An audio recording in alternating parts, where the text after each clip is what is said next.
ഉച്ചവാർത്തയിലേക്ക് സ്വാഗതം. നോക്കാം പ്രധാന വാർത്തകൾ. വഞ്ചിയൂരിലെ വഴി തടഞ്ഞ ഏരിയ സമ്മേളനത്തിൽ സർക്കാരിനെതിരെ ഹൈക്കോടതി. റോഡിൽ സ്റ്റേജ് കെട്ടിയത് എങ്ങനെ? നടപ്പാതയിലും റോഡിലും താൽക്കാലിക സ്റ്റേജുകൾ പാടില്ല. റോഡ് കുത്തിപ്പൊളിച്ചെങ്കിൽ കേസ് വേറെ എന്നും കോടതി.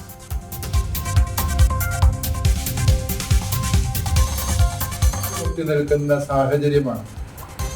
കർഷകന്റെ കൃഷിഭൂമിയെ ബഫർ സോണാക്കി മാറ്റുക, അതിനുശേഷം അതിനെ വനഭൂമിയാക്കി മാറ്റുക, അതിലൂടെ വനാതിർത്തി വർദ്ധിപ്പിച്ചു എന്ന അവകാശവാദം ഉണ്ടാക്കി കാർബൺ ഫണ്ട് സ്വരൂപിക്കുക, ഇതൊക്കെയാണ് നാളിതുവരെയും ഇവിടെ നടന്നുകൊണ്ടിരുന്ന വിഷയങ്ങൾ.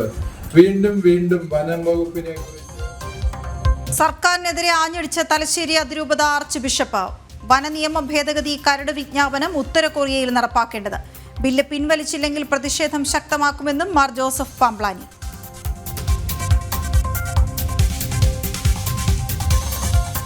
പോലീസുകാരുടെ ആത്മഹത്യ തുടർക്കഥ. അരീക്കോട് ക്യാമ്പിലെ കമാൻഡറുടെ ആത്മഹത്യയ്ക്ക് കാരണം മേലുദ്യോഗസ്ഥരുടെ സമ്മർദ്ദം. വിനീതിന്റെ ആത്മഹത്യാക്കുറിപ്പ് ജനം ടിവിക്ക്. മനുഷ്യാവകാശ കമ്മീഷൻ ഇടപെടലും വിഫലം.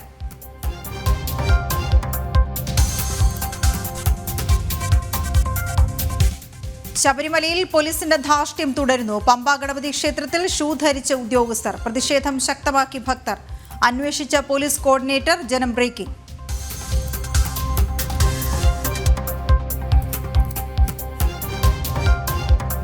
ചോദ്യപേപ്പർ ചോർച്ച ക്രൈംബ്രാഞ്ച് അന്വേഷിക്കും. അന്വേഷണത്തിന് ഉത്തരവിട്ട് DGP. നടപടി വിദ്യാഭ്യാസ വകുപ്പ് പരാതിയിൽ.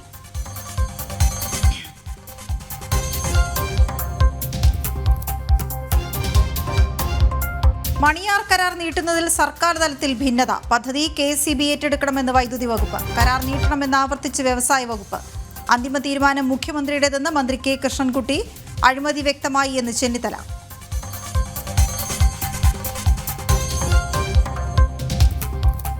കോൺഗ്രസിനെതിരെ ആഞ്ഞടിച്ച് കേന്ദ്രമന്ത്രി നിർമ്മല സീതാരാമൻ. അധികാരത്തിലിരുന്നപ്പോൾ ജുഡീഷ്യറിക്കും ഭരണഘടനയ്ക്കും വില നൽകാത്തവർ. ഭരണഘടനാ വെല്ലുവിളികളെ അതിജീവിച്ചാണ് ശക്തമായതെന്നും നിർമ്മല. രാജ്യസഭയിൽ ഭരണഘടനാ ചർച്ച.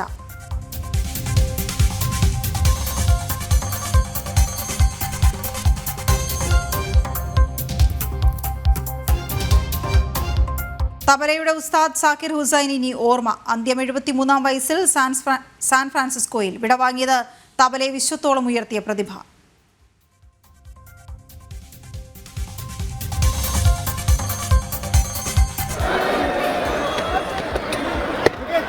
Thank you for all the support. It means a lot to bring back the trophy to India. And thank you for this reception. ലോക ചെസ് ചാമ്പ്യൻ ഭാരതത്തിൽ. ചെന്നൈയിൽ D ഗുഗേഷിന് വൻ സ്വീകരണം. കാണാൻ ആരാധക പ്രവാഹം.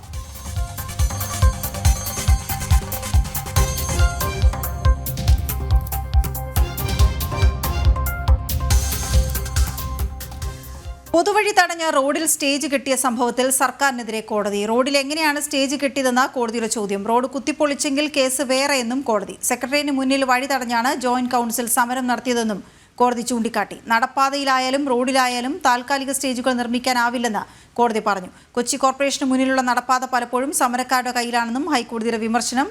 രേഷ്മ ബാബു ചേർന്നു. രേഷ്മ, വിവരങ്ങൾ എന്താണ്?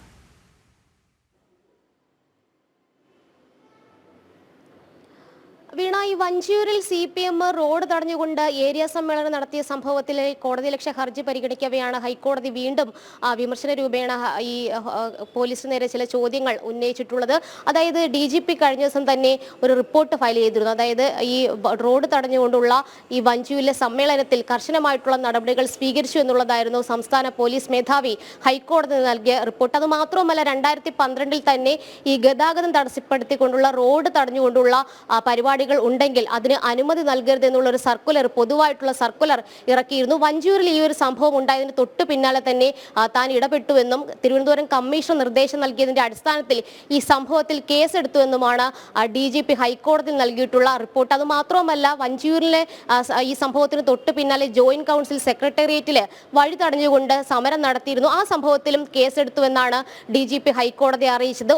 ഈ വിഷയത്തിൽ ഈ കോടതിയലക്ഷ്യ ഹർജി പരിഗണിച്ചുകൊണ്ട് ഹൈക്കോടതി വീണ്ടും ചില ചോദ്യങ്ങളും ഒപ്പം തന്നെ വിമർശനവും നടത്തുകയും ചെയ്തിട്ടുണ്ട്. അതായത് ഈ സ്റ്റേജ് നിർമ്മിച്ചത്, ഈ റോഡിൽ തന്നെയാണ് സ്റ്റേജ് ഈ ഏരിയ സമ്മേളനത്തിന് വേണ്ടിയിട്ട് നിർമ്മിച്ചത്. ആ സ്റ്റേജ് എങ്ങനെയാണ് കെട്ടിയിരിക്കുന്നത്, അതിന്റെ കാല് നാട്ടിയിരിക്കുന്നത് എങ്ങനെയാണ്? സാധാരണ രീതിയിൽ സ്റ്റേജിന്റെ കാല് നാട്ടണമെങ്കിൽ റോഡ് കുഴിക്കണം. അങ്ങനെ റോഡ് കുഴിച്ചിട്ടുണ്ടെങ്കിൽ അതിനെതിരെ ശക്തമായിട്ടുള്ള വകുപ്പുകൾ ചേർക്കുമെന്നാണ്, അല്ലെങ്കിൽ ചേർക്കേണ്ടി വരുമെന്നാണ് ഹൈക്കോടതി മുന്നറിയിപ്പ് നൽകിയിരിക്കുന്നത്. എങ്ങനെ കൈകാര്യം ചെയ്യണമെന്ന് കോടതിക്ക് അറിയാമെന്ന് ഡിവിഷൻ ബെഞ്ച് ഓർമ്മപ്പെടുത്തുകയും ചെയ്തിട്ടുണ്ട്. ആരൊക്കെയാണ് ഈ സമ്മേളനത്തിൽ പങ്കെടുത്തത് എന്നുള്ളൊരു ചോദ്യം കൂടി ഹൈക്കോടതി ഇന്ന് ആവർത്തിച്ച സാഹചര്യം കൂടിയുണ്ട്. അതുമാത്രവുമല്ല, ഈ സമ്മേളനത്തിൽ പങ്കെടുത്തവരടക്കം അല്ലെങ്കിൽ അതിന്റെ സംഘാടക സമിതി അടക്കം ഈ ഒരു നിയമം ലംഘിച്ചതിന്റെ പേരിൽ വലിയ രീതിയിലുള്ള പ്രത്യാഘാതം നേരിടേണ്ടി വരുമെന്നാണ് ഹൈക്കോടതി മുന്നറിയിപ്പ് നൽകിയിട്ടുള്ളത്. എന്തായാലും കോടതിയലക്ഷ്യ ഹർജി അത് ഭേദഗതി വരുത്താൻ വേണ്ടിയിട്ട് നിലവിൽ ഹർജിക്കാരന് അനുമതി കൊടുത്തുകൊണ്ട് മറ്റന്നാളത്തേക്ക് മാറ്റിയിരിക്കുകയാണ്. ഈ റോഡ് കുഴിച്ചിട്ടാണ് ഈ സ്റ്റേജ് നിർമ്മിച്ചതെങ്കിൽ സ്വാഭാവികമായിട്ടും മറ്റ് കൂടുതൽ ശക്തമായിട്ടുള്ള വകുപ്പുകൾ ചേർക്കേണ്ടി വരുമെന്നും ഹൈക്കോടതി മുന്നറിയിപ്പ് നൽകിയിട്ടുണ്ട്. കേസ് വേറെയാണെന്നായിരുന്നു ഹൈക്കോടതിയുടെ വാക്കാലുള്ള പരാമർശം. എന്തായാലും DGP നൽകിയിട്ടുള്ള റിപ്പോർട്ടിൽ കർശന നടപടി സ്വീകരിക്കുമെന്നും മേലാൽ ഇത് ആവർത്തിക്കില്ല എന്നുള്ള ഒരു കാര്യമാണ് അറിയിച്ചിട്ടുള്ളത്. കൊച്ചിയിലും സമാനമായിട്ടുള്ള രീതിയിൽ വഴിതടഞ്ഞുകൊണ്ടുള്ള സമരങ്ങൾ ഉണ്ട് എന്നുള്ള പരാമർശവും ഹൈക്കോടതിയുടെ ഭാഗത്തു നിന്നും ഉണ്ടായിട്ടുണ്ട്. കൊച്ചി കോർപ്പറേഷന് മുന്നിൽ സമരക്കാർ ഈ വഴികൾ കയ്യേറുന്ന ഒരു സാഹചര്യം കൂടിയുണ്ടെന്നും ഈ വഴി തടഞ്ഞുകൊണ്ടുള്ള സമരം നിരവധി അവിടെ നടക്കുന്നുണ്ടെന്നും ജസ്റ്റിസ് അനിൽ K. നരേന്ദ്രൻ അധ്യക്ഷനായിട്ടുള്ള ഡിവിഷൻ ബെഞ്ച് ചൂണ്ടിക്കാട്ടുകയും ചെയ്തു. എന്തായാലും കൊച്ചി കോർപ്പറേഷന് മുന്നിൽ നേരത്തെ കോൺഗ്രസ് ഒരു പ്രതിഷേധ നാടകം റോഡ് തടഞ്ഞുകൊണ്ട് ഇക്കഴിഞ്ഞ 11-ാം തീയതി നടത്തിയിരുന്നു. അതിലും കേസെടുത്തതായിട്ടാണ് DGP രേഖാമൂലം ഹൈക്കോടതിയെ അറിയിച്ചിട്ടുള്ളത്. എന്തായാലും ഈ വഞ്ചിയൂരിൽ CPM ഏരിയ സമ്മേളനം റോഡ് തടഞ്ഞുകൊണ്ട് നടത്തിയ സംഭവത്തിലാണ് ഇപ്പോൾ ഹൈക്കോടതി ആ നിശ്ചിത ഭാഷയിലുള്ള വിമർശനം പോലീസിന് നേരെയും സർക്കാരിന് നേരെയും ഉന്നയിച്ചിട്ടുള്ളത്. ഈ വിഷയം വലിയ രീതിയിൽ കൈകാര്യം ചെയ്യുമെന്നാണ് കോടതി മുന്നറിയിപ്പ് നൽകിയത്. അതുമാത്രമല്ല, ഈ കോടതിയലക്ഷ്യ കേസ് എടുക്കുമ്പോൾ എങ്ങനെ കുറ്റം ചുമത്തണമെന്നുള്ള ഒരു കാര്യം പിന്നീട് തീരുമാനിക്കുമെന്നാണ് ഡിവിഷൻ ബെഞ്ച് വ്യക്തമാക്കിയിട്ടുള്ളത്. എന്തായാലും ഹർജി ഹൈക്കോടതി വീണ്ടും പരിഗണിക്കാനായിട്ടും മറ്റന്നാളത്തേക്ക് മാറ്റിയിട്ടുണ്ട്. വീണ. ശരി രേഷ്മ. ക്രിസ്മസ് പരീക്ഷാ ചോദ്യപേപ്പർ ചോർച്ച ക്രൈംബ്രാഞ്ച് അന്വേഷിക്കും. വിദ്യാഭ്യാസ വകുപ്പിന്റെ പരാതിയിൽ DGP-യാണ് അന്വേഷണത്തിന് ഉത്തരവിട്ടത്. ക്രൈംബ്രാഞ്ച് മേധാവി H. വെങ്കടേഷ് അന്വേഷണത്തിന് മേൽനോട്ടം വഹിക്കും. പ്രശാന്ത് ശങ്കരമംഗലത്ത് വിവരങ്ങളുമായി ചേരുന്നു. പ്രശാന്ത്, എന്താണ് വിവരങ്ങൾ? വീണ, ഏറെ വിവാദങ്ങൾക്കൊടുവിൽ ഇപ്പോൾ ചോദ്യപേപ്പർ ചോർച്ച വിവാദത്തിൽ ഇപ്പോൾ അന്വേഷണത്തിന് ഉത്തരവിട്ടിരിക്കുകയാണ്. ക്രൈംബ്രാഞ്ച് മേധാവി H. വെങ്കടേഷിന്റെ നേതൃത്വത്തിലാണ് അന്വേഷണം നടക്കുക. പൊതുവിദ്യാഭ്യാസ വകുപ്പിന്റെ പരാതിയുടെ അടിസ്ഥാനത്തിൽ DGP ഉത്തരവിടുകയാണ്. നേരത്തെ ഇതുമായി ബന്ധപ്പെട്ട ചോദ്യപേപ്പർ ചോർച്ചയുമായി ബന്ധപ്പെട്ട് പോലീസ് അന്വേഷണം കാര്യക്ഷമമല്ല എന്നുള്ള ആരോപണം ഉയർത്തിരുന്നു. വിദ്യാഭ്യാസ മന്ത്രിയടക്കം ഈ കുറ്റക്കാരെ ശിക്ഷിക്കും അല്ലെങ്കിൽ നടപടിയെടുക്കുമെന്ന് പറയുമ്പോഴും പോലീസിന്റെ ഭാഗത്തു നിന്നുള്ള അന്വേഷണം കാര്യക്ഷമമാകുന്നില്ല എന്ന വിമർശനങ്ങൾ ഉയരുന്നു. അതിനിടയിലാണ് ഇപ്പോൾ ക്രൈംബ്രാഞ്ചിന്റെ അന്വേഷണത്തിന് വിദ്യാഭ്യാസ വകുപ്പിന്റെ നേതൃത്വത്തിൽ DGP ഉത്തരവിട്ടിരിക്കുന്നത്. ഇതിൽ ഈ അന്വേഷണം സമഗ്രമായ ഒരു അന്വേഷണം നടത്തുക എന്നതാണ് ഇതിന്റെ ലക്ഷ്യം. കാരണം ഈ ഒരു പബ്ലിക് പ്ലാറ്റ്ഫോമിലേക്ക് പേപ്പർ എത്തിയിരിക്കുന്നത് അത് വളരെ ഗൗരവപരമായ ഒരു വിഷയമാണെന്നുള്ള കൂടി കണക്കിലെടുത്തുകൊണ്ടാണ് ഇപ്പോൾ അന്വേഷണത്തിന് ഉത്തരവിട്ടിരിക്കുന്നത്. അതായത് ഈ ചോദ്യപേപ്പർ ചോർച്ച എങ്ങനെ സംഭവിച്ചെന്നടക്കം ഒരു യൂട്യൂബ് ചാനലിൽ ലഭിച്ചത് എങ്ങനെയാണെന്നടക്കമുള്ള കാരണങ്ങൾ കണ്ടെത്തണം. വീഴ്ചകളടക്കം പരമാവധി കണ്ടെത്തിക്കൊണ്ട് അന്വേഷണം നടത്തുക എന്ന ലക്ഷ്യത്തിലേക്കാണ് ഇപ്പോൾ കടന്നിരിക്കുന്നതാണ് നമുക്ക് മനസ്സിലാക്കാൻ കഴിയുന്നത്. എന്തായാലും തുടർന്ന് ഇനി അന്വേഷണം നടക്കുകയും ചെയ്യും. അതേസമയം ഇതുമായി ബന്ധപ്പെട്ട് ഈ ചോദ്യപേപ്പർ ചോർന്ന കൊടുവള്ളിയിലെ യൂട്യൂബ് ചാനലിന്റെ പ്രവർത്തനം താൽക്കാലികമായി നിർത്തിവെക്കുകയും ചെയ്തിട്ടുണ്ട്. അതോടൊപ്പം തന്നെയാണ് ഇന്ന് ഈ വിഷയത്തിൽ തന്നെ പൊതുവിദ്യാഭ്യാസ വകുപ്പിലെ ഉദ്യോഗസ്ഥരും അടക്കം മന്ത്രിയുടെ ചേംബറിൽ ഒരു യോഗം കൂടി ചേരുന്നുണ്ട്. വൈകിട്ട് 4 മണിയോട് കൂടിയായിരിക്കും യോഗം നടക്കുക. വിദ്യാഭ്യാസ വകുപ്പ് ഡയറക്ടർ അടക്കമുള്ളവർ ഈ യോഗത്തിൽ പങ്കെടുക്കുകയും ചെയ്യും. എന്തായാലും അതിനിടയിലാണ് ഈ ഇതിൽ ക്രൈംബ്രാഞ്ച് അന്വേഷണത്തിനൊരു ഉത്തരവ് കൂടി വന്നിരിക്കുന്നത്. ഏറെ വിമർശനങ്ങൾക്ക് വിധേയമായിരുന്നു ഈ ക്രിസ്മസ് പരീക്ഷയുടെ ചോദ്യപേപ്പർ ചോർന്നത്. അതും പബ്ലിക് പ്ലാറ്റ്ഫോമിലേക്ക് ചോടുകയും അത് ഒരു യൂട്യൂബ് ചാനൽ അവർ തുറന്നു സമ്മതിക്കുകയും ചെയ്യുന്ന ഒരു സാഹചര്യമൊക്കെ ഉണ്ടായിരുന്നു. അതിൽ വലിയ വിവാദമുണ്ടായിരുന്നു. AVP അടക്കമുള്ള വിദ്യാർത്ഥി സംഘടനകളടക്കം പ്രക്ഷോഭവുമായി രംഗത്ത് വരുന്ന സാഹചര്യമൊക്കെ ഉണ്ടായിരുന്നു. അതിനിടയിലാണ് ഈ അന്വേഷണവുമായി മുന്നോട്ട് പോകാൻ അല്ലെങ്കിൽ അന്വേഷണം നടത്തുവാനൊരു ക്രൈംബ്രാഞ്ചിന്റെ നിർദ്ദേശം നൽകിയിരിക്കുന്നത്. എന്തായാലും വിവാദങ്ങൾക്കൊടുവിൽ ക്രൈംബ്രാഞ്ച് അന്വേഷണത്തിന് DGP ഉത്തരവിട്ടു എന്നതാണ് ഏറ്റവും പുതിയതായി നമുക്ക് പറയാൻ കഴിയുന്നത്. ശരി പ്രശാന്ത്. കേരള വനനിയമ ഭേദഗതി ബില്ലിനെതിരെ തലശ്ശേരി അതിരൂപത archbishop Mar Joseph Pamplany. വനനിയമ ഭേദഗതി കരട് വിജ്ഞാപനം ഉത്തര കൊറിയയിൽ നടപ്പിലാക്കേണ്ട നിയമം. വനവകുപ്പിന്റേത് ജനപക്ഷത്ത് നിൽക്കുന്ന നിലപാടല്ല. ഭരണഘടനാ വിരുദ്ധമായ ബില്ല് അടിയന്തരമായി പിൻവലിക്കണം. ബില്ല് തയ്യാറാക്കിയ ഉദ്യോഗസ്ഥർക്കെതിരെ നടപടിയെടുക്കണം. അല്ലാത്തപക്ഷം സർക്കാരിനെതിരെ ശക്തമായ പ്രക്ഷോഭം സംഘടിപ്പിക്കുമെന്നും ബിഷപ്പ് മാർ ജോസഫ് പാംപ്ലാനി പറഞ്ഞു. പൊറുതിമുട്ടി നിൽക്കുന്ന സാഹചര്യമാണ്.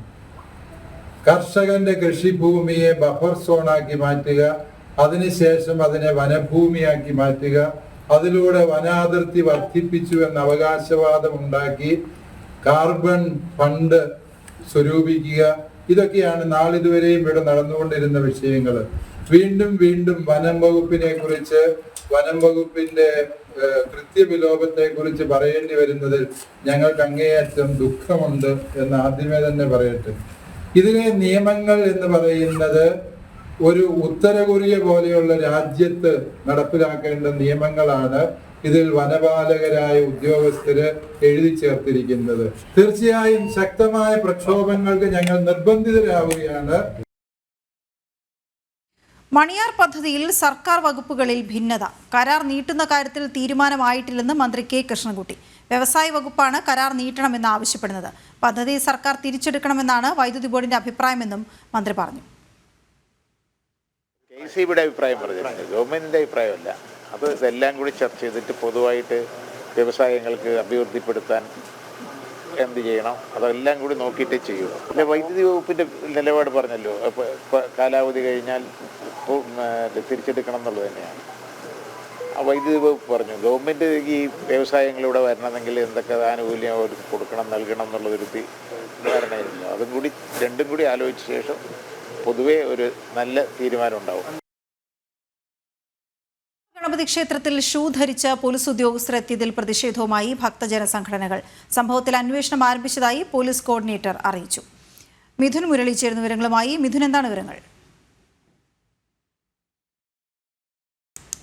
മിഥുനിലേക്ക് വരാം. പമ്പ ഗണപതി ക്ഷേത്രത്തിൽ നിന്നുള്ള ദൃശ്യങ്ങളാണ് കാണുന്നത്. അവിടെ ഷൂ ധരിച്ചാണ് പോലീസ് ഉദ്യോഗസ്ഥർ കടന്നിരിക്കുന്നത്. ചുറ്റും അയ്യപ്പന്മാരെയും കാണാൻ സാധിക്കുന്നുണ്ട്. ഇതിൽ ഭക്തജന സംഘടനകളൊന്നാകെ പ്രതിഷേധത്തിലാണ്. സംഭവത്തിൽ അന്വേഷണം ആരംഭിച്ചുവെന്ന് പോലീസ് കോർഡിനേറ്റർ വ്യക്തമാക്കിയിട്ടുമുണ്ട്. എന്ത് തരത്തിലുള്ള അന്വേഷണമാണ്? ഏത് പോലീസുകാരാണ് ഇവിടെ ഡ്യൂട്ടിയിൽ ഉണ്ടായിരുന്നവർ തന്നെയാണോ? ഏത് സാഹചര്യത്തിലാണ് ഇവരോട് ഇങ്ങനെ ഷൂ ധരിച്ച് കയറുന്ന ഒരു സാഹചര്യം ഉണ്ടായത്? ഏത് സാഹചര്യത്തിലായാലും അതിലുള്ള പ്രതിഷേധം ഭക്തജന സംഘടനകൾ അറിയിക്കുകയും ചെയ്യുന്നു. ഇതിൻ്റെ വിശദാംശങ്ങളിലേക്കാണ് പോകേണ്ടത്.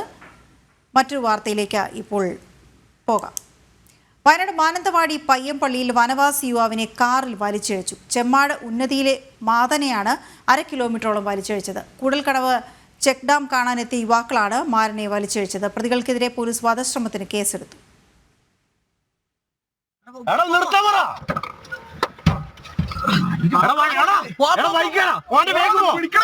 ഇന്നലെ വൈകിട്ട് കൂടൽക്കടവ് ചെക്ക് ഡാം കാണാനെത്തിയ ഇരുകൂട്ടർ തമ്മിലുണ്ടായ വാക്കേറ്റം തടയാൻ എത്തവെയാണ് സംഭവം. കുറ്റിപ്പുറം രജിസ്ട്രേഷനിലുള്ള സെലോറിയോ വാഹനത്തിലെത്തിയ യുവാക്കളാണ് മാതനെ റോഡിലൂടെ വലിച്ചിഴച്ചത്. വിനോദസഞ്ചാരികളായ മറ്റൊരു വാഹനത്തിലെത്തിയ ആളുകളോട് യുവാക്കൾ തട്ടിക്കയറുകയും ആക്രമിക്കാൻ ശ്രമിക്കുകയും ചെയ്തു. ഇത് തടയാനെത്തിയ വനവാസി യുവാവിനെയാണ് കാറിന്റെ ഡോറിനോട് ചേർത്ത് കൈപിടിച്ച് ടാറിട്ട റോഡിലൂടെ വലിച്ചിഴച്ചത്.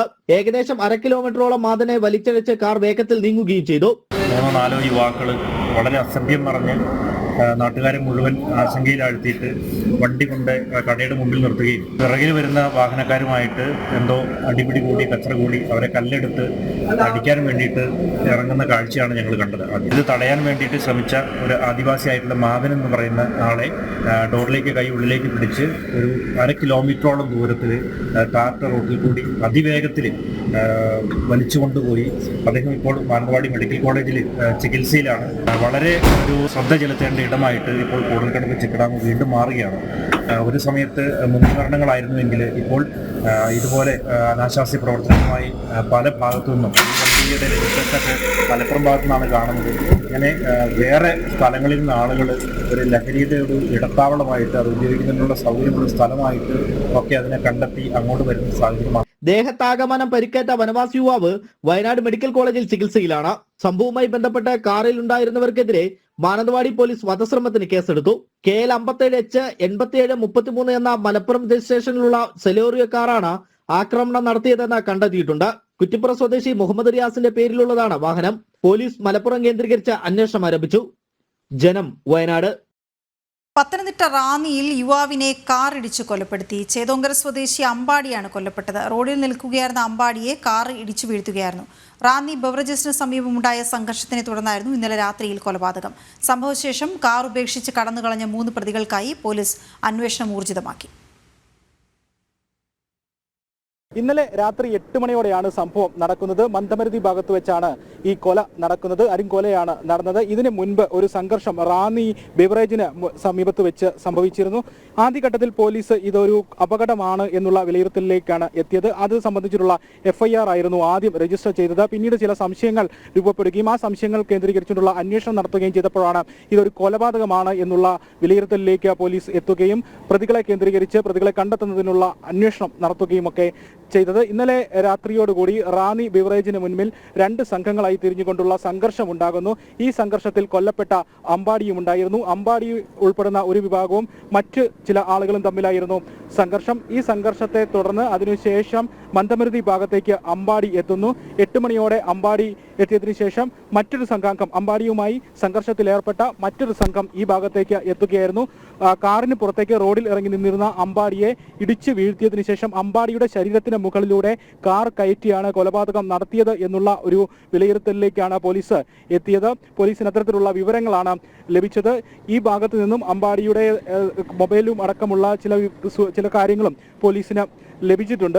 ഈ സംഘങ്ങൾ തിരിഞ്ഞ് ആക്രമണം നടത്താൻ ഗുണ്ടാ സംഘങ്ങൾ പോലെയുള്ള രീതിയിൽ സംഘങ്ങൾ തിരിഞ്ഞുകൊണ്ടുള്ള ചേരിതിരിഞ്ഞുള്ള സംഘർഷം ഉണ്ടാകാനുള്ള മറ്റു കാര്യങ്ങൾ എന്തൊക്കെയാണ്, ഇതിനു മുൻവൈരാഗ്യം കേന്ദ്രീകരിച്ചുകൊണ്ട് ഈ സംഘങ്ങൾ തമ്മിലുള്ള കുടിപ്പകകൾ അല്ലെങ്കിൽ ഏതെങ്കിലും തരത്തിലുള്ള സംഘർഷങ്ങളൊക്കെ ഉണ്ടായിട്ടുണ്ടോ എന്നതടക്കമുള്ള കാര്യങ്ങൾ പോലീസ് പരിശോധിച്ചു വരികയാണ്. 3 പ്രതികളാണ് ഈ കാറിൽ ഉണ്ടായിരുന്നത്. അജോയ്, ശ്രീകുട്ടൻ, അരവിന്ദനാണ് ഈ കാർ ഓടിച്ചിരുന്നത്. സ്വിഫ്റ്റ് കാറായിരുന്നു. ഈ കാർ ഓടിച്ചിരുന്ന അരവിന്ദൻ, അജോയ്, ശ്രീകുട്ടൻ ഈ 3 പേരെ കണ്ടെത്തുന്നതിന് വേണ്ടി വ്യാപകമായിട്ടുള്ള തിരച്ചിൽ പോലീസ് ശക്തമാക്കിയിട്ടുണ്ട്. ഉടൻ തന്നെ ഈ പ്രതികളെ പിടികൂടുമെന്നാണ് പോലീസ് അറിയിച്ചിരിക്കുന്നത്.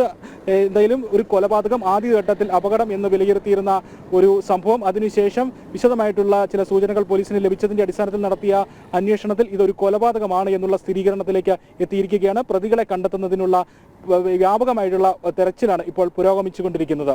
ക്യാമറമാൻ ഗോപകുമാറിനൊപ്പം മിഥുൻ മുരളി, ജനം, പത്തനംതിട്ട. കണ്ണൂർ ITIയിലെ SFIയുടെ അതിക്രമത്തിലും ഗുരുതരമായി പരിക്കേറ്റ യൂണിറ്റ് പ്രസിഡന്റിനെ പ്രതിയാക്കി കേസെടുത്തതിലും പ്രതിഷേധിച്ച് KSU SP ഓഫീസിലേക്ക് മാർച്ച് നടത്തുകയാണ്. തത്സമയം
കണ്ണൂർ ITIയിലെ SFIയുടെ അതിക്രമത്തിലും ഗുരുതരമായി പരിക്കേറ്റ യൂണിറ്റ് പ്രസിഡന്റിനെ പ്രതിയാക്കി കേസെടുത്തതിലും പ്രതിഷേധിച്ച് KSU SP ഓഫീസിലേക്ക് നടത്തിയ മാർച്ചിന്റെ ദൃശ്യങ്ങളാണ് കണ്ടത്.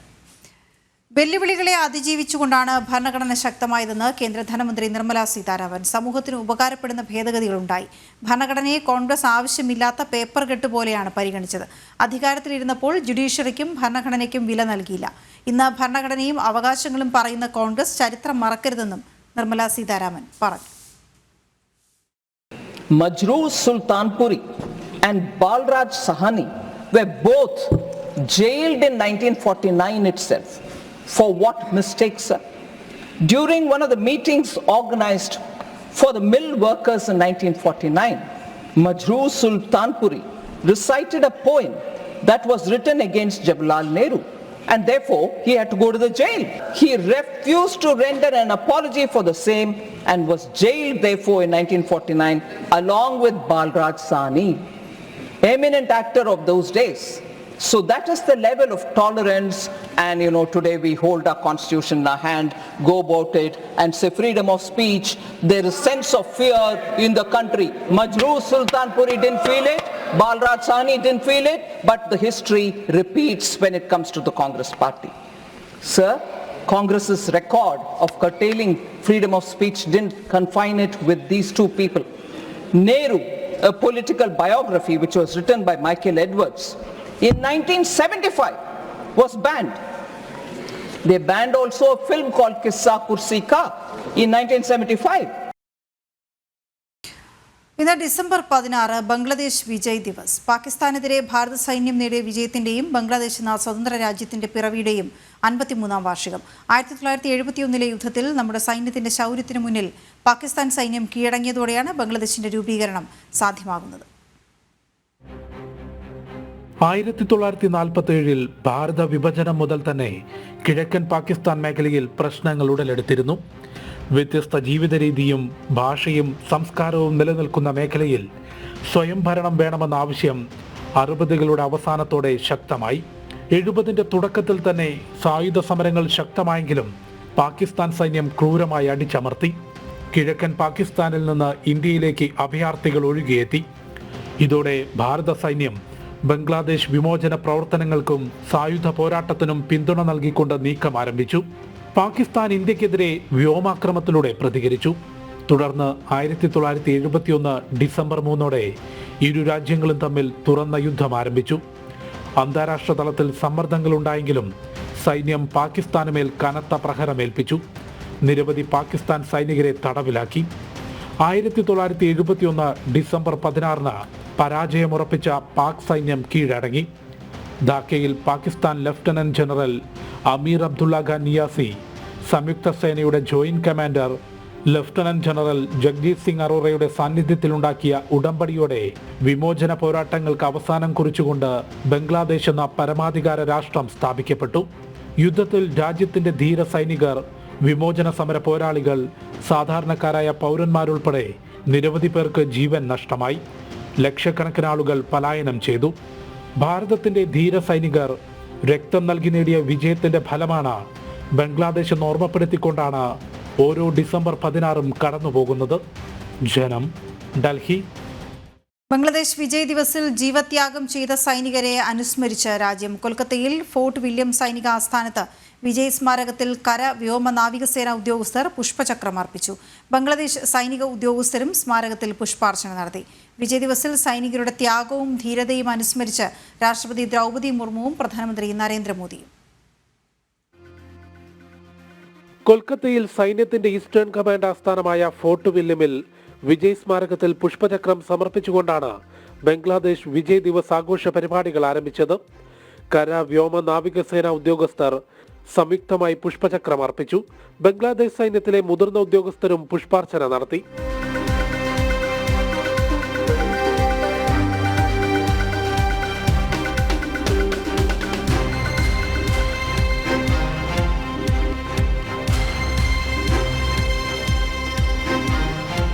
വിജയ് സ്മാരകത്തിൽ ഹെലികോപ്റ്ററിലും പുഷ്പവൃഷ്ടി നടത്തി. ഗൊറില്ല പ്രതിരോധ സേനയുടെ ഭാഗമായിരുന്ന മുക്തി ജോദാസ്, നിലവിലെ സൈനിക ഉദ്യോഗസ്ഥരും ഉൾപ്പെടെ 9 അംഗ ബംഗ്ലാദേശ് പ്രതിനിധി സംഘം കൊൽക്കത്തയിലെ ആഘോഷ പരിപാടികളിൽ പങ്കെടുക്കുന്നുണ്ട്. ഡൽഹിയിൽ ദേശീയ യുദ്ധ സ്മാരകത്തിൽ പ്രതിരോധ സഹമന്ത്രി സഞ്ജയ് സേത്ത് പുഷ്പചക്രം അർപ്പിച്ചു. 1971 യുദ്ധത്തിൽ വിജയത്തിനായി ജീവൻ നൽകിയ സൈനികരുടെ ധീരത അനുസ്മരിക്കുന്നതായി രാഷ്ട്രപതി ദ്രൗപദി മുർമു വിജയ് ദിവസ് സന്ദേശത്തിൽ വ്യക്തമാക്കി. രാജ്യത്തിന്റെ ചരിത്ര വിജയത്തിനായി ജീവൻ നൽകിയ സൈനികരുടെ ധീരതയും ത്യാഗത്തെയും പ്രധാനമന്ത്രി നരേന്ദ്രമോദി ആദരിച്ചു. സൈനികരുടെ നിസ്വാർത്ഥ സമർപ്പണവും ദൃഢനിശ്ചയവുമാണ് രാജ്യത്തിന്റെ സംരക്ഷണമെന്നും പ്രധാനമന്ത്രി എക്സിൽ കുറിച്ചു. സൂര്യോദയത്തിൽ 31 റൗണ്ട് പീരങ്കി വെടിയോടെയാണ് ധാക്കയിൽ ബംഗ്ലാദേശ് സൈന്യം വിജയ് ദിവസ് ആഘോഷങ്ങൾ ആരംഭിച്ചത്.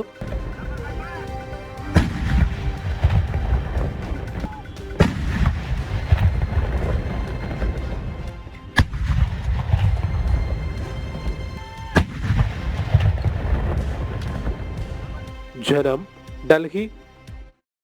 ഭാരതത്തിലെത്തിയ ശ്രീലങ്കൻ പ്രസിഡന്റ് അനുരാഗ് കുമാര ദിസനായകയ്ക്ക് രാഷ്ട്രപതി ഭവനിൽ ഔദ്യോഗിക സ്വീകരണം നൽകി.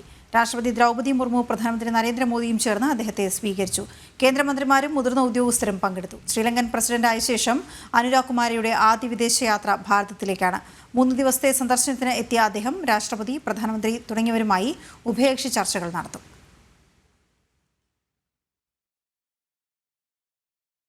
പ്രശസ്ത തബല വിദ്വാൻ സാക്കിർ ഹുസൈൻ അന്തരിച്ചു. 73 വയസ്സായിരുന്നു. ഹൃദയ സംബന്ധമായ പ്രശ്നങ്ങളെ തുടർന്ന് യുഎസിലെ സാൻ ഫ്രാൻസിസ്കോയിലെ ആശുപത്രിയിൽ ചികിത്സയിലായിരുന്നു. ഇന്ന് രാവിലെയാണ് മരണവിവരം കുടുംബം ഔദ്യോഗികമായി പുറത്തുവിട്ടത്. അസുഖം മൂർച്ഛിച്ച് ഒരാഴ്ചയായി ഐസിയുവിലായിരുന്നു അദ്ദേഹം. കഥക് നർത്തകിയും അധ്യാപികയുമായ ആന്റോണിയ മിനക്കോളയാണ് ഭാര്യ. അനിസ ഖുറേഷിയും ഇസബെല്ല ഖുറേഷിയുമാണ് മക്കൾ. വിരലുകളിലൂടെ മാന്ത്രികത തീർത്ത സംഗീതജ്ഞന് വിട. ലോകം മുഴുവൻ ആരാധകരുള്ള തബല വിദ്വാൻ. ആരും നടത്താത്ത പരീക്ഷണങ്ങളിലൂടെ തബല എന്ന പക്കവാദ്യത്തെ മറ്റൊരു തലത്തിലേക്ക് ഉയർത്തിയ വിദ്വാൻ കൂടിയാണ് ഉസ്താദ് സാക്കിർ ഹുസൈൻ.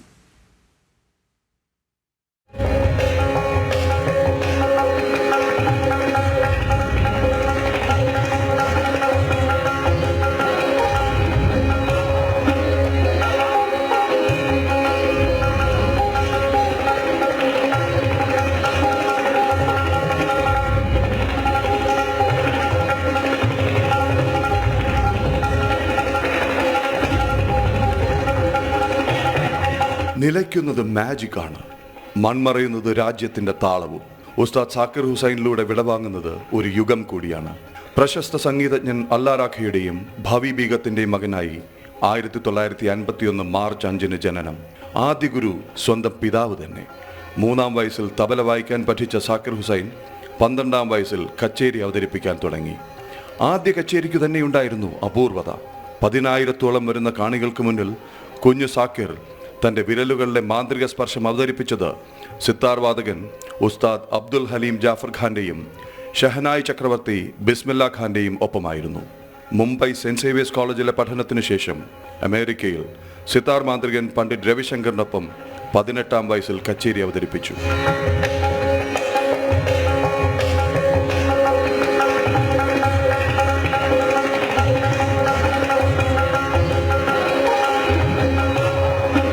കൗമാരക്കാരനായ സാക്കിറിനെ സംഗീതലോകം ഉസ്താദ് എന്ന് വിളിച്ചു തുടങ്ങി. ആരും പരീക്ഷിക്കാൻ ധൈര്യപ്പെടാത്തതൊക്കെ സാക്കിർ പരീക്ഷിച്ചു. ലോക സംഗീതവേദികളിൽ താളരംഗത്തെ മാസ്ട്രോയായി പകരക്കാരനില്ലാതെ അമർന്നു. പുരസ്കാര പെരുമഴയായിരുന്നു തുടക്കം മുതലേ. 4 തവണ ഗ്രാമി പുരസ്കാരം, എണ്ണമറ്റ ദേശീയ രാജ്യാന്തര പുരസ്കാരങ്ങൾ. 1988 പത്മശ്രീ, 2002 പത്മഭൂഷൺ, 2023 പത്മവിഭൂഷൺ. മോഹൻലാൽ നായകനായ Vanaprastham, Mr and Mrs Iyer, Little Buddha തുടങ്ങിയ ചിത്രങ്ങൾക്ക് സംഗീതം നൽകി. ബീറ്റിൽസ് ഉൾപ്പെടെയുള്ള പ്രശസ്ത പോപ്പ് ബാൻഡുകൾക്കൊപ്പം സംഗീത വിസ്മയം തീർത്തു. മിക്കി ഹാർട്ട്, സിക്കിരുവാരെ പോയു, ജിയോവന്നി ഹിദാൽഗോ എന്നിവരുൾപ്പെടെയുള്ള സംഗീതജ്ഞർക്കൊപ്പം വേദി പങ്കിട്ടു. ആസ്വാദകരെ കൊണ്ട് വാ ഉസ്താദ് എന്ന് മാത്രം പറയിപ്പിച്ചു.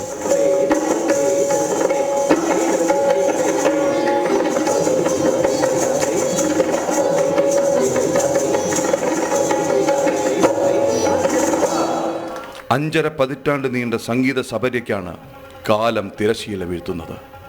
ഉസ്താദ്, നിങ്ങൾ നൽകിയ സംഗീതത്തിനും അനുഭവത്തിനും നന്ദി.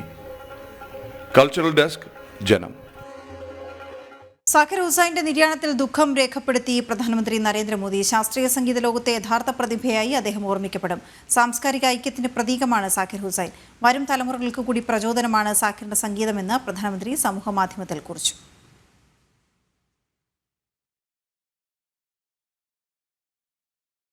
തബല മാന്ത്രികൻ സാക്കിർ ഹുസൈനെ അനുസ്മരിച്ച് സംവിധായകൻ ഷാജി എൻ കരുൺ. സാക്കിർ ഹുസൈൻ മലയാള സിനിമയ്ക്ക് ബോധ്യങ്ങൾ തന്ന വ്യക്തി, മലയാള സിനിമയ്ക്ക് പശ്ചാത്തല സംഗീതത്തിന് ദിശാബോധം നൽകിയ വ്യക്തി. സാക്കിറിന്റെ വിയോഗം സിനിമാ മേഖലയ്ക്ക് തന്നെ നഷ്ടമെന്നും ഷാജി എൻ കരുൺ പറഞ്ഞു. ഒരു മലയാള സിനിമയ്ക്ക് വേണ്ടിയിട്ട് അദ്ദേഹം ഒരു മ്യൂസിക് നമുക്ക് തന്നു എന്നുള്ളതാണ് മലയാളികളെല്ലാവരും ആഹ്ലാദിക്കേണ്ടതിനേക്കാൾ കൂടുതൽ അദ്ദേഹം തന്ന കോൺട്രിബ്യൂഷൻ വളരെ അറിയപ്പെടുന്ന ഒരു കോൺട്രിബ്യൂഷനാണ്. അപ്പം സിനിമ എന്നുള്ള നിലയ്ക്ക് മാത്രമല്ല, അദ്ദേഹം അധികം ബാക്ക്ഗ്രൗണ്ട് മ്യൂസിക് ഒന്നും തന്നെ ചെയ്തിട്ടുമില്ല.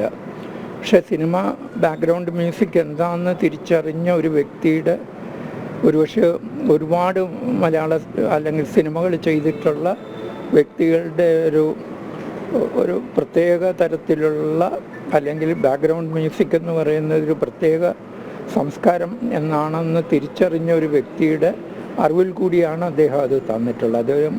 അദ്ദേഹത്തിൻ്റെ പ്രവൃത്തി എന്ന് പറയുന്നത് നമുക്കറിയാം, തബലയാണ്. അതിൽ നിന്ന് മാറി സഞ്ചരിക്കാൻ അദ്ദേഹത്തിന് ഇഷ്ടമല്ല.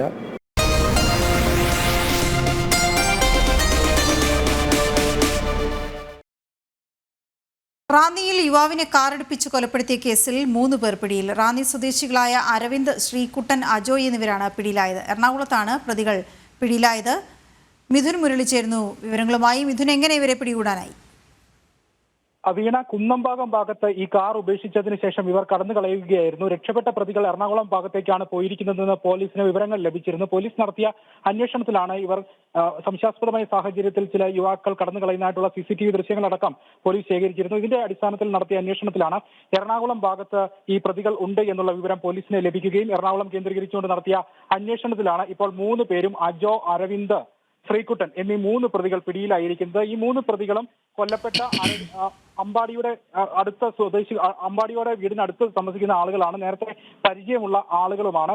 ഇന്നലെ രാത്രി 8 മണിയോടെയായിരുന്നു ഈ മന്ദമരുതി ഭാഗത്ത് വെച്ച് അപകടത്തിൽ ഒരാൾ മരിച്ചു എന്നുള്ള വിവരം പോലീസിന് ലഭിക്കുന്നത്. പ്രാഥമികമായിട്ടുള്ള ഒരു വിവരം പോലീസിന് ലഭിക്കുന്നത് ഇങ്ങനെയായിരുന്നു. തുടർന്ന് പോലീസിന് ലഭിച്ചിരിക്കുന്ന ചില സംശയങ്ങളുടെ അടിസ്ഥാനത്തിൽ നടത്തിയ പരിശോധനയിലാണ് ഇത് അപകട മരണമല്ല, ഒരു കൊലപാതകമാണെന്നുള്ള വിവരങ്ങൾ പോലീസിന് ലഭിക്കുന്നത്. ഈ മൃതശരീരത്തിന്റെ ദേഹത്ത് പരിക്കുകൾ അടക്കം ഉണ്ടായിരുന്നു. ഇത് പോലീസിന് സംശയമുളവാക്കാൻ കാരണമായി. തുടർന്ന് നടത്തിയ അന്വേഷണം കൊലപാതകമാണ് എന്ന് സ്വീകരിക്കുന്ന രീതിയിലേക്ക് തന്നെ എത്തുകയുമായിരുന്നു. പോലീസ് പറയുന്നത് കൊല്ലപ്പെട്ട അമ്പാടിയും സഹോദരങ്ങളും റാന്നി ബിവറേജ് കോർപ്പറേഷന്റെ മുന്നിൽ വെച്ച് ചേത്തക്കൽ സ്വദേശികളായ ഇപ്പോൾ അറസ്റ്റിലായിരിക്കുന്ന 3 പേർ ഉൾപ്പെടുന്ന സംഘവുമായിട്ട് വാക്കുതർക്കമുണ്ടായി. ഈ വാക്കുതർക്കം പിന്നീട് വലിയ സംഘർഷമായിട്ട് മാറുകയായിരുന്നു. കയ്യാങ്കളി ഉണ്ടാവുകയായിരുന്നു. പിന്നീട് മന്ദമരുതിയിൽ വെച്ച് ഏറ്റുമുട്ടാം എന്ന രീതിയിലുള്ള ചില വെല്ലുവിളികൾ ഈ 2 സംഘങ്ങൾ തമ്മിൽ, കൊല്ലപ്പെട്ട അമ്പാടിയുടെ സംഘവും ഒപ്പം ഇപ്പോൾ പിടിയിലായിരിക്കുന്ന 3 ആളുകളുടെ നേതൃത്വത്തിലുള്ള സംഘവും തമ്മിലുള്ള വെല്ലുവിളികൾ ഉണ്ടാവുകയും അമ്പാടിയും സഹോദരങ്ങളും ആദ്യം കാറിൽ ഈ സംഭവം നടന്ന മന്ദമരുതി എന്ന സ്ഥലത്ത് എത്തുകയുമായിരുന്നു. പിന്നീട് കാറിൽ നിന്ന് പുറത്തിറങ്ങി അമ്പാടി ഈ റോഡിൽ നിൽക്കുന്ന സമയത്താണ് ഇപ്പോൾ പിടിയിലായ 3 പ്രതികൾ അടങ്ങുന്ന കാറ് ഈ സ്ഥലത്തേക്ക് പാഞ്ഞ് അടുക്കുകയും അമ്പാടിയെ തട്ടിത്തെറിപ്പിച്ച് അമ്പാടിയുടെ ശരീരത്തിന് മുകളിൽ കൂടി ഈ കാർ കയറ്റി ഇറക്കി അരും കൊല നടത്തുകയും ചെയ്യുന്നത്. പിന്നീട് കുന്നംഭാഗം ഭാഗത്ത് കാർ ഉപേക്ഷിച്ച് ഈ പ്രതികൾ രക്ഷപ്പെടുകയായിരുന്നു. 3 പ്രതികളും ഇപ്പോൾ പിടിയിലായിട്ടുണ്ട്. ഈ സംഭവത്തെ കേന്ദ്രീകരിച്ചുകൊണ്ടുള്ള നേരത്തെയും ഇവർ തമ്മിലുള്ള മുൻവൈരാഗ്യം ഉണ്ടാകാനുള്ള കാരണങ്ങൾ എന്താണ്, നേരത്തെ സംഘർഷങ്ങൾ ഉണ്ടായിട്ടുണ്ടോ, ഗുണ്ടാ കുടിപ്പക അടക്കമുള്ള കാര്യങ്ങളാണോ ഇതിന് പിന്നിൽ എന്നത് പോലീസ് വിശദമായി തന്നെ അന്വേഷിച്ചു വരികയുമാണ്. വീണ. ഓക്കെ, ശരി മിഥുൻ.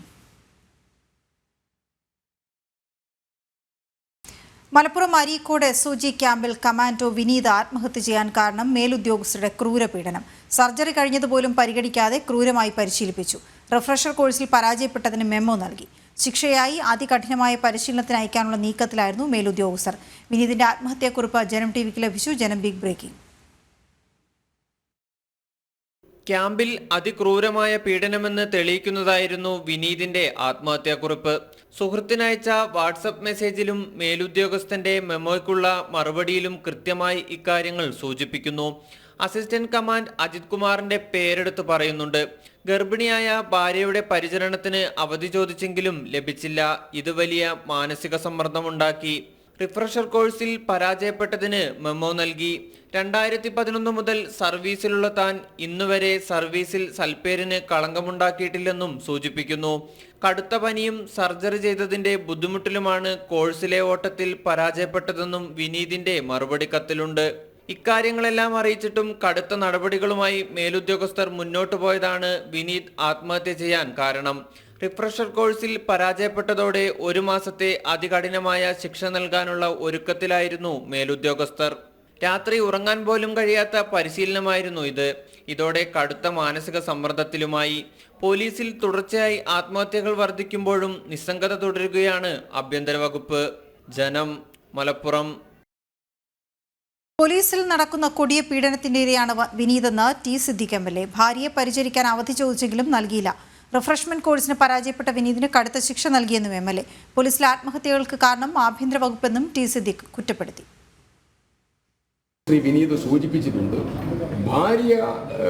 ഗർഭിണിയായ ഭാര്യ അവരെ പരിചരിക്കാൻ, അവരെ ഒന്ന് ആശ്വസിപ്പിക്കാൻ, പ്രായമുള്ള അച്ഛനമ്മമാരെ ഒന്ന് കാണാൻ അതിനു പോലും അനുവദിക്കാതെ പോലീസ് ഡിപ്പാർട്ട്മെന്റിലെ ചില ഉദ്യോഗസ്ഥന്മാർ നടത്തുന്ന കൊടിയ പീഡനം, ആ പീഡനം ഇപ്പോഴും അനുസൃതം തുടരുകയാണ്. അതിൻ്റെ മരണം ഗൗരവമായിട്ടുള്ള അന്വേഷണത്തിന് വിധേയമാകണം.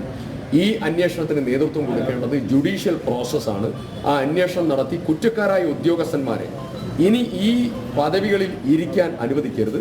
അതിനുള്ളതായിരിക്കുന്ന സമീപനം ആഭ്യന്തരമന്ത്രി കൂടിയായ മുഖ്യമന്ത്രി സ്വീകരിക്കണം. കണ്ണൂരിലെ ADM നവീൻ ബാബുവിന്റെ മരണത്തിൽ ദുരൂഹത ആരോപിച്ച യുവതി. കണ്ണൂർ സ്വദേശിനിയും സാമൂഹ്യ പ്രവർത്തകയുമായ വീണാമണിയാണ് ADMന്റെ മരണത്തിൽ സംശയങ്ങൾ ഉന്നയിക്കുന്നത്. രാഷ്ട്രീയ പകപോക്കലാണ് നടന്നതെന്നും നവീൻ ബാബുവിൻ്റേത് ആത്മഹത്യ അല്ല എന്നും വീണാമണി ജനം TVയോട് പറഞ്ഞു. സംഭവത്തിൽ കാര്യമായ അന്വേഷണം വേണമെന്നും പോസ്റ്റ്മോർട്ടത്തിൽ കൃത്യത ഉണ്ടായിരുന്നില്ലെന്നും യുവതിയുടെ ആരോപണം. ADM നവീൻ ബാബുവിന്റെ മരണത്തിൽ ദുരൂഹത ആരോപിക്കുകയാണ് കണ്ണൂർ ഇരിട്ടി സ്വദേശി വീണാമണി. മരണത്തിൽ അസ്വാഭാവികതയുണ്ടെന്നും നടന്നത് കൊലപാതകമെന്നും വീണാമണി ജനം TVയോട് പറഞ്ഞു. ഈ കൊലപാതകം ഒരു തൂങ്ങിമരണമല്ല എന്ന് വെച്ചാൽ ഇത്തിരി ചെറിയൊരു കയറിൽ തൂങ്ങി മരിച്ചു എന്ന് പറഞ്ഞാൽ 56 കിലോയിലധികം ഉള്ള ഒരു സാറിന് അപ്പോൾ കയറ് പൊട്ടിപ്പോവുക. അത് ചെറിയ നൂലാണ്. അതൊന്ന്. രണ്ടെന്ന് വെച്ചാൽ തൂങ്ങി മരിച്ചു എന്ന് പറഞ്ഞാൽ ആരാണ് കണ്ടത്? അവിടെയുള്ള ഒരു CPM പ്രവർത്തകൻ എന്ന് പറയുന്ന ഒരു ഗവൺമെൻറ് ഉദ്യോഗസ്ഥനുണ്ട്. ഇത്രയുള്ള ഒരാളുണ്ട്. ആ ഒരു വികലാംഗനായ ഒരാൾ കണ്ടു. അവരെ അവിടെ ഒരു ഡെമ്മിയാക്കിയിട്ട് മാറ്റുമ്പോൾ അവരെ നുണപരിശോധന നടത്തിയാൽ അതും മനസ്സിലാവും. തന്റെ സംശയങ്ങൾ നവീൻ ബാബുവിന്റെ കുടുംബത്തെ അറിയിച്ചിരുന്നു. ADMന്റെ മരണത്തിന് പിന്നിൽ ഉന്നത രാഷ്ട്രീയ ബന്ധമുണ്ട്. പോസ്റ്റ്മോർട്ടം അടക്കം നടത്തണമെന്ന് ആവശ്യപ്പെട്ടിരുന്നുവെന്നും വീണാമണി വ്യക്തമാക്കി. എന്തിനാണ് പരിയാരം മെഡിക്കൽ കോളേജിൽ നിന്ന് ഇത് പോസ്റ്റ്മോർട്ടം ചെയ്തത്? അവിടെ കണ്ണൂരിൽ ജില്ലാ ആശുപത്രി ഉണ്ടായിരുന്നു, തലശ്ശേരി ആശുപത്രി ഉണ്ടായിരുന്നു പോസ്റ്റ്മോർട്ടം ചെയ്ത്, അതും ചെയ്തില്ല. പിന്നെ പറയാനുള്ള പെട്ടെന്ന് എന്തിനാണ് ബോഡി ദഹിപ്പിച്ചത്? ആരുടെ ആവശ്യം പോലെ. പിന്നെ ഇപ്പുറത്തോട്ട് നോക്കിയാൽ കാണാൻ പറ്റുന്ന ആ പോസ്റ്റ്മോർട്ടം ചെയ്ത ഡോക്ടറില്ലേ, അവരെ ഒന്ന് നാർക്കോ ടെസ്റ്റ് ചെയ്തതിൻ്റെ സത്യാവസ്ഥ. എത്ര കൊലപാതകങ്ങൾ കണ്ണൂർ നടന്നിട്ടുണ്ട്. ഇപ്പം തന്നെ നടന്നത് തളിപ്പറമ്പിൽ 2 കൊലപാതകം നടന്നു.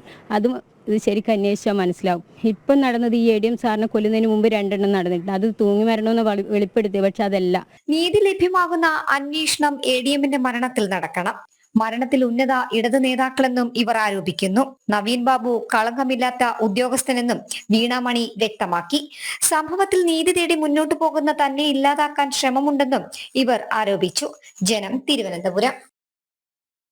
ദുരന്തകാലത്തെ രക്ഷാദൌത്യങ്ങളിൽ വ്യോമസേനയുടെ ചെലവുകൾ സംബന്ധിച്ച സംസ്ഥാന സർക്കാരിന്റെ വാദം പൊളിയുന്നു. ചെലവുകളെപ്പറ്റി പ്രതിരോധ മന്ത്രാലയം കേരളത്തെ അറിയിച്ചത് സ്വാഭാവിക നടപടിക്രമത്തിന്റെ ഭാഗം. ചെലവുകൾ ക്രമീകരിക്കുന്നത് കേന്ദ്ര വിഹിതത്തിൽ. സേനയെ രാഷ്ട്രീയ വിവാദത്തിലേക്ക് വലിച്ചിഴച്ചതിലും പ്രതിഷേധം ശക്തം.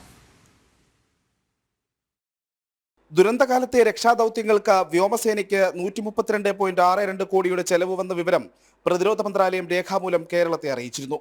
ഇതിന് പിന്നാലെ ചെയ്ത സഹായത്തിന് പണം ആവശ്യപ്പെട്ടു എന്ന നിലയിൽ സംസ്ഥാനത്തെ മന്ത്രിമാരടക്കം നടത്തിയത് വലിയ വ്യാജ പ്രചാരണം. എന്നാൽ സ്വാഭാവിക നടപടിക്രമത്തിന്റെ ഭാഗമായി കണക്കുകൾ അറിയിക്കുകയാണ് ചെയ്തതെന്ന പ്രതിരോധ മന്ത്രാലയത്തിന്റെ വിശദീകരണം വന്നതോടെ സംസ്ഥാന സർക്കാരും മന്ത്രിമാരും ഇടത് സൈബർ ഹാൻഡിലുകളും നടത്തിയ പ്രചാരണം പൊളിഞ്ഞു വീണു. സൈനികേതര ആവശ്യങ്ങൾക്ക് വരുന്ന എല്ലാ ചെലവുകളും കൃത്യമായി രേഖപ്പെടുത്താറുണ്ട്. ആഭ്യന്തര ഓഡിറ്റിംഗിനും പാർലമെന്ററി സമിതി പരിശോധനയ്ക്കും മറ്റും ഇത് അനിവാര്യമാണ് താനും. രക്ഷാപ്രവർത്തനങ്ങൾക്ക് വരുന്ന ചെലവുകൾക്കുള്ള ഇത്തരം ബില്ലുകൾക്ക് സംസ്ഥാനങ്ങൾ പണം നൽകേണ്ടതില്ലെന്നതാണ് പൊതുരീതി. കേന്ദ്രവും സംസ്ഥാനവും തമ്മിലുള്ള പണമിടപാടുകളിൽ ക്രമീകരിച്ചെടുക്കുകയാണ് പതിവ്. സംസ്ഥാനത്തിന് പണം അനുവദിക്കുമ്പോൾ ഇത്തരം ചെലവുകൾക്കുള്ള തുക കൂടി ഉൾപ്പെടുത്തുമെന്ന് സാരം. രക്ഷാദൌത്യങ്ങൾക്കുള്ള ചെലവ് ഗ്രാൻഡായി മാറ്റുന്നതിനും എഴുതി തള്ളുന്നതിനുമൊക്കെ സാധിക്കുകയും ചെയ്യും. കർശനമായ ചട്ടങ്ങൾ പാലിച്ചുള്ള ഇത്തരം നടപടിക്രമങ്ങൾക്ക് സമയമെടുക്കുമെന്ന് മാത്രം.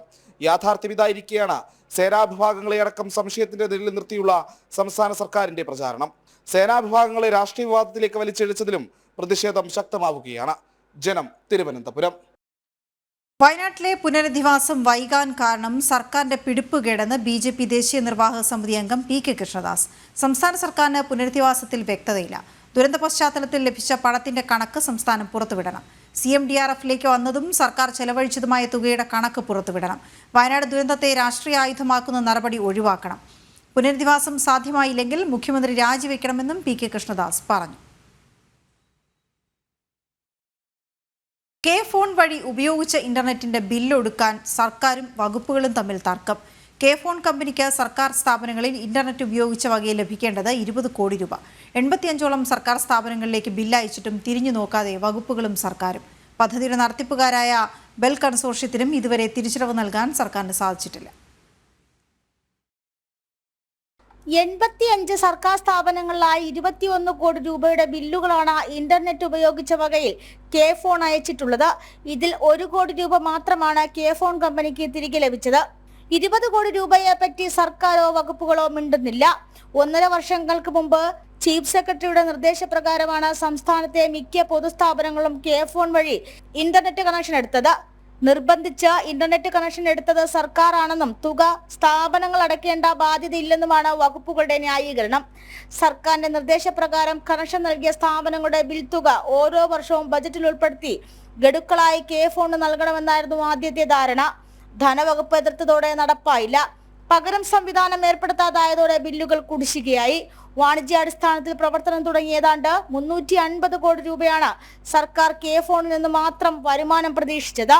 സർക്കാർ ഓഫീസുകളിൽ നിന്നുമായി 135 ഇടങ്ങളിൽ നിന്നും കണക്ഷനും പ്രതീക്ഷിച്ചു. എന്നാൽ ഇത് നടന്നില്ല. പദ്ധതി നടത്തിപ്പിനായി കിഫ്ബിയിൽ നിന്നും കടമെടുത്ത 100 കോടി രൂപ 11 ഗഡുക്കളായി അടച്ചു തീർക്കണമായിരുന്നു. പദ്ധതിയുടെ നടത്തിപ്പുകാരായ ബെൽ കൺസോർഷ്യത്തിനും മാസം 5 കോടി രൂപ വീതം നൽകേണ്ടതുണ്ട്. ജനം, തിരുവനന്തപുരം. തിരുവനന്തപുരം മെഡിക്കൽ കോളേജിലെ SAT ആശുപത്രിയിൽ സ്കാനിംഗ് സംവിധാനം സ്ഥാപിക്കാനുള്ള പദ്ധതി അനന്തമായി നീളുന്നു. ചികിത്സയ്ക്കെത്തുന്നവർ ആശ്രയിക്കുന്നത് സ്വകാര്യ സെന്ററുകളെ. പദ്ധതി അനന്തമായി നീളുന്നതിൽ പ്രതിഷേധം ശക്തമാവുകയാണ്. തിരുവനന്തപുരം SAT ആശുപത്രിയിൽ സ്കാനിംഗ് സംവിധാനം ഒരുക്കുമെന്ന ആരോഗ്യവകുപ്പിന്റെ പ്രഖ്യാപനത്തിന് വർഷങ്ങളുടെ പഴക്കമുണ്ട്. കെട്ടിട നിർമ്മാണത്തിന് ആവശ്യമായ സ്ഥലം കണ്ടെത്തിയെങ്കിലും തുടർ നടപടികൾ അനന്തമായി നീളുകയാണ്. 2022 SAT ആശുപത്രിയിൽ സ്കാനിങ്ങിനായി രോഗികൾ നേരിടുന്ന പ്രതിസന്ധിയെ തുടർന്ന് MRI, CT, US സ്കാനിംഗ് യൂണിറ്റുകൾ സ്ഥാപിക്കാനായി തുടക്കം കുറിക്കുന്നത്. ആശുപത്രിയിലെ ചില ഉദ്യോഗസ്ഥരുടെ ഇടപെടലാണ് സ്കാനിംഗ് സെന്ററിന്റെ നിർമ്മാണം തടസ്സപ്പെടുത്തുന്നതിന് പിന്നിലെന്നാണ് ഉയരുന്ന ആരോപണം. SAT ആശുപത്രിയിൽ ചികിത്സ തേടുന്ന ഭൂരിഭാഗം രോഗികളും സ്കാനിങ്ങിനായി സ്വകാര്യ സ്കാനിംഗ് കേന്ദ്രങ്ങളെയാണ് ആശ്രയിക്കുന്നത്. മെഡിക്കൽ കോളേജ് ആശുപത്രി സ്കാനിംഗ് സെന്ററിൽ SATയിലെ രോഗികൾക്കും സ്കാനിംഗ് ചെയ്യാനുള്ള സൗകര്യമുണ്ടെങ്കിലും ഇവിടുത്തെ കാലതാമസമാണ് മിക്ക രോഗികളെയും സ്വകാര്യ സ്ഥാപനങ്ങളിലേക്ക് എത്തിക്കുന്നത്. പദ്ധതി അനന്തമായി നീളുന്നതിൽ പ്രതിഷേധവും ശക്തമാവുകയാണ്. ജനം, തിരുവനന്തപുരം.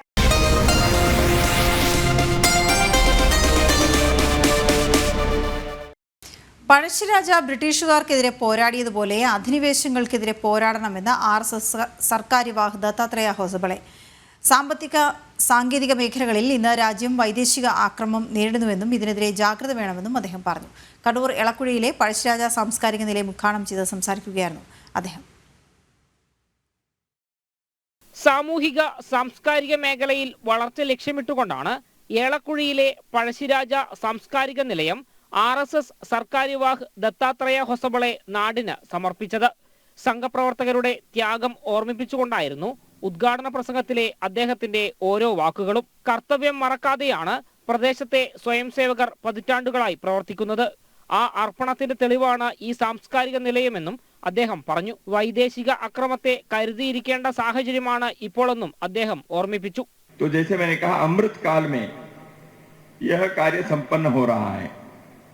जैसे हम सब जानते हैं, केरल वर्मा केरल सीमा पलसी राजा एक वैदेशिक राज्य के विरुद्ध आवाज उठाए संघर्ष किया 18वीं सदी में.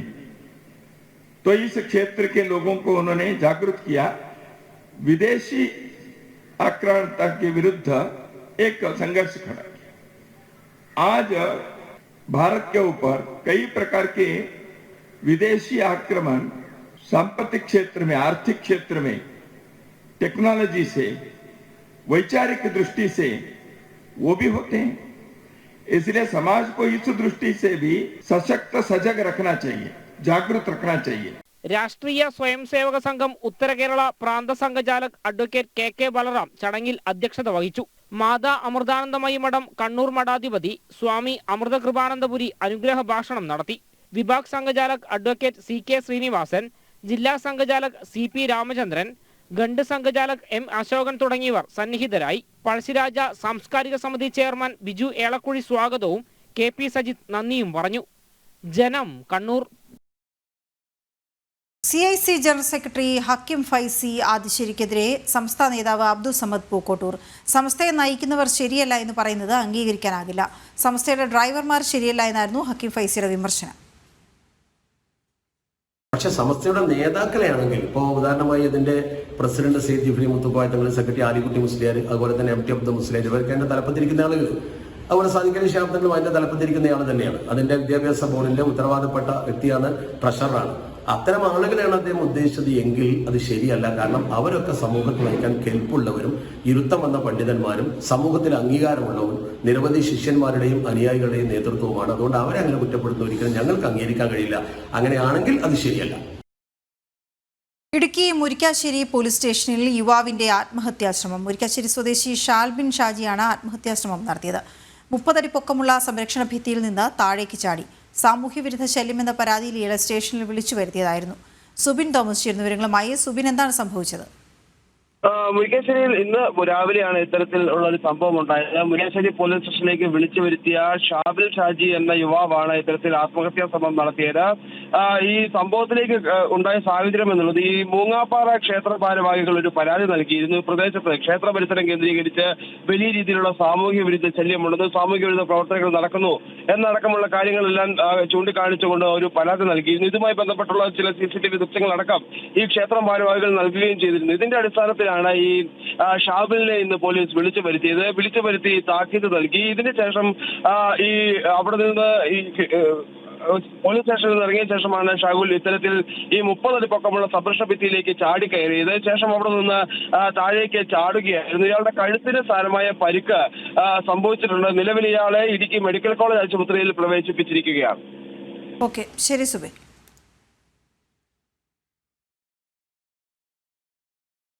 ശരണമെൻ്റെയ്യപ്പ. പവർഡ് ബൈ അഴകുള്ള മുടിക്ക് വേണം total care from AVA Kottakkal Ayurveda. ശരിയായ ആയുർവേദം, ശരിയായ ഫലപ്രാപ്തി. കോ പവർഡ് ബൈ ഇനി എന്നും നിങ്ങളുടെ പ്രഭാത ഭക്ഷണം BKD സ്റ്റീം പുട്ടുപൊടി, rich and soft. Bharat Lajna multi state housing cooperative society limited, Kerala, Tamil Nadu and Pondicherry. Gold, diamond, Gems.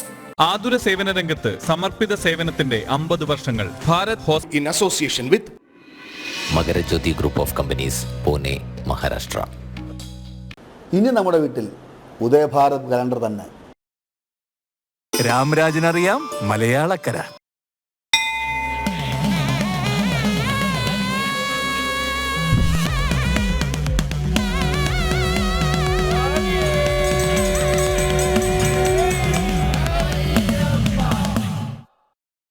ശബരിമലയിൽ കാനനപാതയിലൂടെ എത്തുന്ന ഭക്തർക്ക് പ്രത്യേക സംവിധാനമൊരുക്കും. പുല്ലുമേട്, എരുമേലി വഴി കിലോമീറ്ററുകൾ നടന്നു വരുന്നവർക്ക് വരി നിൽക്കാതെ ദർശനം നടത്താം. ഇതിനായി ഭക്തർക്ക് പ്രത്യേക ടാഗ് നൽകുമെന്നും കാര്യങ്ങൾ വേഗത്തിൽ നടപ്പിലാക്കുമെന്നും ദേവസ്വം അധികൃതർ അറിയിച്ചു.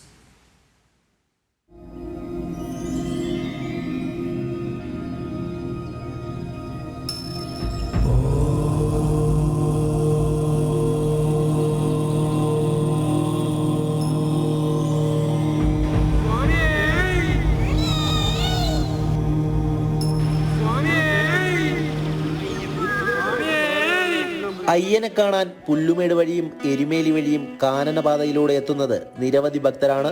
കിലോമീറ്ററുകൾ കാൽനടയായി എത്തുന്ന ഭക്തർക്ക് ദർശനത്തിനായി സന്നിധാനത്തും നടപ്പന്തലിലും മണിക്കൂറുകളോളം വരി നിൽക്കേണ്ട സാഹചര്യമുണ്ട്. ഇതു കണക്കിലെടുത്താണ് ഭക്തർക്കായി പുതിയ സംവിധാനം ഒരുക്കുവാനുള്ള തീരുമാനമായത്. യോഗത്തിൽ ഇക്കാര്യം ചർച്ച ചെയ്യുകയും വനം വകുപ്പുമായി സഹകരിച്ച് കാര്യങ്ങൾ വേഗം നടപ്പിലാക്കുമെന്നും തിരുവിതാംകൂർ ദേവസ്വം പ്രസിഡന്റ് PS പ്രശാന്ത് പറഞ്ഞു. അത് ADM ഇന്നലെ നടന്ന യോഗത്തിൽ അവരുടെ ഒരു റിക്വസ്റ്റ്, അവിടുന്ന് വരുന്ന ഭക്തർക്ക് 18 കിലോമീറ്റർ നടന്നു വരുന്നവരാണ്.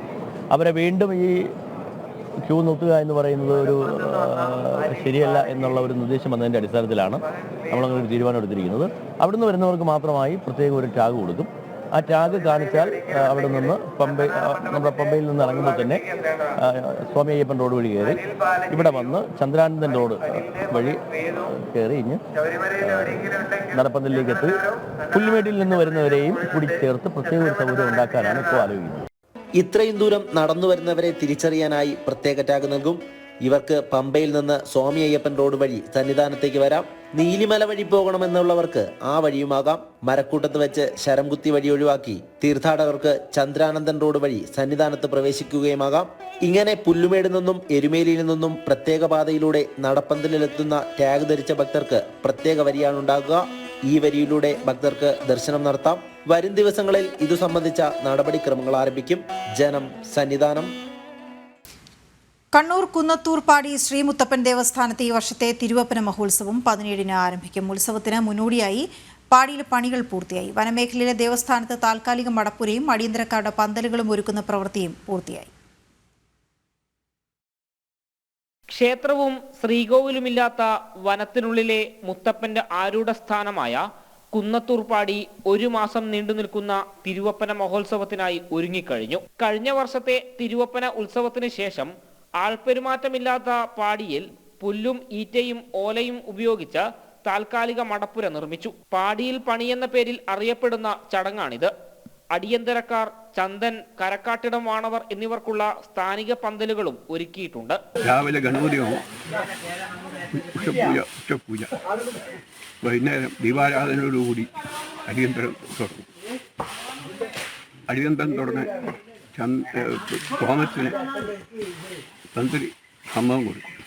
അതിന് ശേഷം കോമരം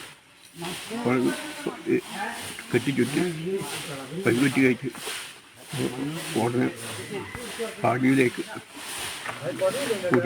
ആദ്യ ദിനം രാത്രി മുതൽ മുത്തപ്പന്റെ ജീവിതഘട്ടങ്ങളെ പ്രതിനിധാനം ചെയ്ത് പുതിയ മുത്തപ്പൻ, പുറംകാല മുത്തപ്പൻ, നാടുവാഴീശൻ ദൈവം, തിരുവപ്പന എന്നിങ്ങനെ 4 തെയ്യങ്ങളാണ് കെട്ടിയാടുക. പുലർച്ചെയോടെ മുത്തപ്പന്റെ അമ്മയായ മൂലമ്പറ്റ ഭഗവതിയെയും കെട്ടിയാടും. ഉത്സവകാലത്ത് മാത്രമാണ് പാടിയിൽ ഭക്തർക്ക് പ്രവേശനമുള്ളൂ. ജനുവരി 16-ന് ഉത്സവം സമാപിക്കും. ജനം, കണ്ണൂർ. ലോക ചെസ് ചാമ്പ്യനായ ശേഷം തിരികെ രാജ്യത്തെത്തിയ ഡി ഗുഗേഷിന് ഗംഭീര സ്വീകരണം ഒരുക്കി ജന്മനാട്. ചെന്നൈ വിമാനത്താവളത്തിൽ മാതാപിതാക്കൾക്കൊപ്പമാണ് ഗുഗേഷ് എത്തിയത്. തമിഴ്നാട് കായിക വകുപ്പ് സെക്രട്ടറിയുടെ നേതൃത്വത്തിലെ സംഘമാണ് ഗുഗേഷിനെ സ്വീകരിക്കാനെത്തിയത്. നിരവധി ആരാധകരും ഗുഗേഷിനെ കാണാനെത്തി. I hope we can have a great time in the next few days celebrating together. Thank you.